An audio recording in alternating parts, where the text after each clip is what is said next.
요즘 저 너무한 것 같아요. 이 영상은 1년 전에 찍었거든요. 이제서야 리뷰 영상을 업로드하게 되네요. 저 정말 게으르죠? 이미 찍었던 영상들도 상당히 많이 있는데 차근차근 업로드하도록 하겠습니다. 바로 가시죠. 단행본이 꾸준하게 발매하고 있다는 건 어느 정도 인지도가 있고 인기가 있다는 걸 증명하는 거잖아요. 그런데 피규어 제조사에서 이 캐릭터를 가지고 피규어화해서 발매한 제품들이 그렇게 많지 않다는 게 전 신기하더라고요. 뭔가 매력이 없어서 그런가? 근데 개인적으로는 캐릭터 디자인이 매력적이던데 웨이브에서 2023년 6월에 발매를 했고요. 발매한 다른 제조사를 살펴보면 프링의 바니걸 피규어가 있고요. 구스마이 컴퍼니에서 발매한 팝업퍼레이드 그리고 랜더로이드 몇 종이 있네요. 2024년 8월에 발매 예정인 코미쇼코 하복 버전도 있습니다. 제조사는 미유키라고 되어 있는데 일단 처음 들어봤습니다. 요즘 들어서 느끼는데 피규어 제조사 겁나 많아지는 느낌? 돈이 되나? 그러니까 너도 나도 만드는 거겠죠? 작가 선생님의 컨셉이겠지만 캐릭터가 참 독특합니다. 누군가와 대화를 할 수 없는 커밋증을 가지고 있는 캐릭터죠. 애니메이션을 보신 분들이라면 다 아시겠지만 누군가와 말을 붙이거나 대화를 시도하려고 할 때 엽기적으로 변하는 얼굴이 일품이죠. 개인적으로 처음으로 구매한 제조사예요. 찾아봤더니 피규어뿐만 아니라 여러 왕구들을 제조해서 판매를 하고 있는 역사가 참 깊은 회사더라고요. 피규어 퀄리티는 또 나쁜 편도 아니고요. 그런데 조형은 단순한데 가격이 비싼 게 좀 흠이긴 합니다. 전형적인 피규어 박스 디자인입니다. 다양한 앵글로 촬영된 피규어 전신 사진이 인쇄되어 있고요. 바로 저 표정이 커뮤증 상태 때 캐릭터 표정이죠. 저 얼굴 표정도 들어있다는 게 일단 포인트예요. 피규어 박스 안에 있는 저 얼굴 표정 보이죠?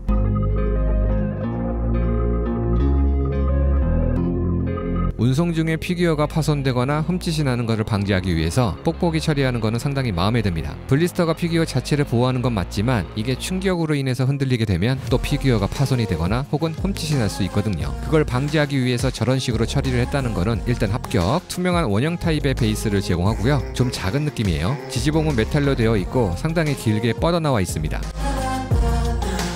저렇게 비닐로 포장이 되어 있다는 것은 목이 분리된다는 겁니다. 분리를 하면 접합 방식이 볼 마운트로 되어 있어요. 이렇게 설계됐다는 것은 액션 피규어와 같이 가동이 된다는 의미죠. 각도는 제한적이긴 하지만 헤드 방향을 움직일 수 있다는 게 포인트예요. 깔끔하게 베이스에 장착이 되고요. 추가 얼굴 표정 파츠입니다. 재밌다. 피규어는 1:7 스케일입니다. 아무리 그래도 1:7 스케일인데 거의 1:6 스케일의 피규어 가격이랑 맞먹는 건 개인적으로 이해할 수 없습니다. 기믹이 다양하면 이해할 수 있지만 기믹이라 해봤자 대가리 움직이는 것밖에 없거든요. 대가리 가동 범위는 이 정도 돼요. 다이나믹하게 팍팍 돌아가는 느낌은 아니고 각도는 일단 제한적. 얼굴 조형은 원작인 코믹스보다 애니메이션 기반으로 해서 제작을 한 것 같아요. 약간 미묘한 느낌이 없지 않아 있긴 한데 개인적으로는 피규어 얼굴 조형이 더 마음에 든다는 거. 간혹 가다가 원작을 능가하는 피규어가 나오는 경우도 있긴 하잖아요.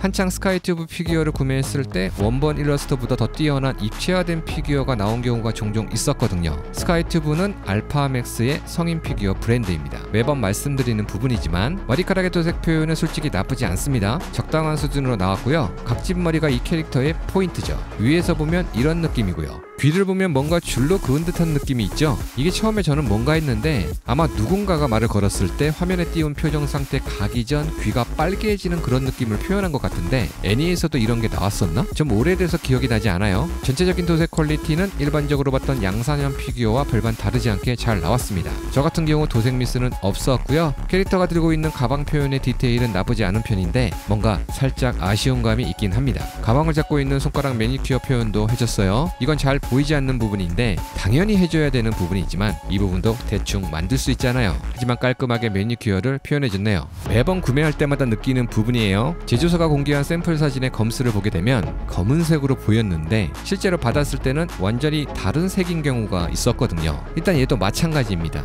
검스라기보다는 진한 갈스? 20만원이 넘는 피규어이기 때문에 당연하게 명암비는 표현을 해줬습니다. 나쁘지 않고요. 과하지도 너무 부족하지도 않는 구도의 광빨 표현은 개인적으로 상당히 만족스러웠고요. 이 정도는 돼야지 솔직히. 애니메이션을 시청했던 분들도 아니면 원작인 코믹스를 봤던 분들도 분명히 이 표정을 봤을 겁니다. 이 상태가 누군가가 말을 걸었을 때 아무 말도 하지 못하는 긴장된 상태인 이 캐릭터의 킬 포인트죠. 상당히 재미있는 표정인데 저는 이 상태에서 전시를 하고 있습니다. 1:7 스케일의 260mm의 높이를 가진 피규어지만 가격적으로 만족스럽지는 않습니다. 20만원 이하로 나왔다면 이해할 수 있는 가격이라고 생각하거든요. 하지만 요즘 피규어 가격 가격이 어마어마하게 올라서 이해가 가는 부분이지만 그래도 비싸. 대체할 수 있는 부분은 중국 제조사에서 나오는 피규어들을 살펴보면 될 것 같은데, 개인적으로 좋아하는 캐릭터가 피규어돼서 나왔다 하면 살만한 가격들도 상당히 있는 걸 보니 요즘에는 일본 제조사보다 중국 제조사를 우선적으로 보게 됩니다. 그렇다고 중국 제조사 피규어가 또 싼 것도 아닌데 어떤 제조사 피규어들은 좀 저렴하게 발매하는 라인업도 있다는 거 참고해 주시면 좋겠습니다. 처음으로 구매한 제조사 웨이브의 피규어 심플한 리뷰였고요. 다음 피규어 리뷰 영상에서 찾아뵐게요. 지금까지 니코벤이었습니다. 감사합니다. 끝!